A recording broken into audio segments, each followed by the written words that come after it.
Magandang araw kaibigan. Ngayon ay pag-uusapan natin, solusyon ba ang pangungutang sa oras ng kagipitan? Pero bago tayo magtuloy-tuloy, huwag mo munang kalimutan mag-like and subscribe sa channel ko para lagi kang updated sa mga videos ko. Kailan ba tayo pwedeng mangutang? Alam naman natin lahat na marami sa atin ay dumarating talaga sa punto na nagigipit talaga. Hindi maiiwasan lalo ngayon sa sobrang mahal ng bilihin at napakaraming gastusin lalo na kung ikaw ay isang pamilyadong tao. Bago ka mangutang, kailangan isipin mo muna ano ba ang paggagamitan ng perang uutangin mo. Dahil baka ito lang ang maging sanhi para sa ikai-stress mo. Maraming dahilan kung bakit ka mangungutang ng pera. Pero dapat maging wais ka kung saan mo ito gagamitin. Kapag dumarating ka na sa point na wala ka na talaga hawak na pera at wala kang ibang alam na gagawin, at walang ibang alam na source of income, ang tanging kakapitan lang talaga ay ang pangungutang. Unang dahilan kung bakit ka nangungutang kapag dumating ang matinding emergency sa buhay.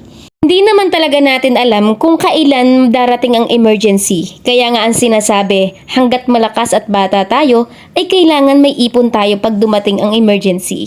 Kaso nga, paano kapag wala kang hawak na pera? Diyan mo papasukin ang pangungutang. Bukod sa emergency, nakakapangutang din tayo kapag walang-wala na tayong hawak. Walang-wala ka ng pera or savings para sa pamilya, para sa mga needs ng pamilya mo.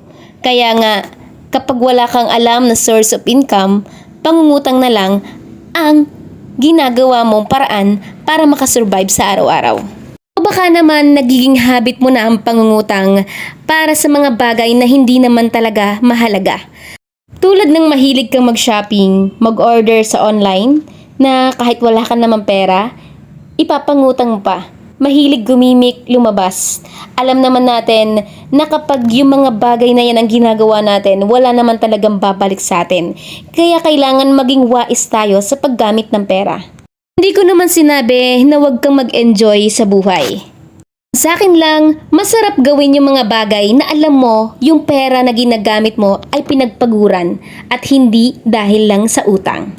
Oo, masarap kapag nahawakan mo na yung pera na inutang mo. Pero ang tanong, kapag bayaran na, masarap pa rin ba?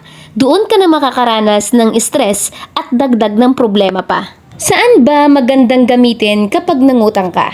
Para sa akin, kung mangungutang ka lang din naman, mas best kung ilalagay mo ito sa negosyo. Pero make sure yung negosyo na gagawin mo ay talagang isikapin mo na kumita para maibalik yung nahiram mong pera. Ikaw pa rin naman ang magde-decide kung saan mo gagamitin yung pera na uutangin mo. O ang tanong, mangungutang ka pa ba? Be wise sa pagdedesisyon. Sana ay may natutunan ka sa video na ito at nakatulong din ako sa'yo.